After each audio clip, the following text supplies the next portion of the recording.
अहिले जुन स्थानलाई 108 फिट अग्लो त्रिशूलको कारणले चिनिन्छ यसलाई पहिले लड्केश्वर महादेव भनेर चिनिन्थ्यो।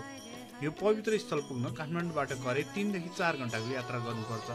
यात्रा बनेपा पनौती खोपासी हुँदै बल्थलीको हरियाली फाट पार गर्दै खोलासम्म बस वा बाइकबाट गर्न सकिन्छ। खोलासम्म पुगेपछि करिब 10 मिनेटको पैदल यात्रापछि तपाईँ लड्केश्वर महादेव मन्दिर पुग्नुहुन्छ, जहाँ कार्तिक महिनाको एकादशीमा भव्य मेला लाग्ने गर्छ। यो ठाउँको विशेषता भनेको एकातर्फ शान्त खोला बगिरहेको देखिन्छ भने अर्कोतर्फ प्रसिद्ध 108 धारा अवस्थित छ।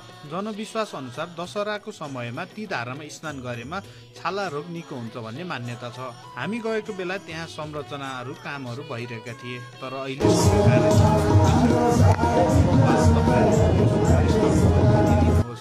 हर हर महादेव।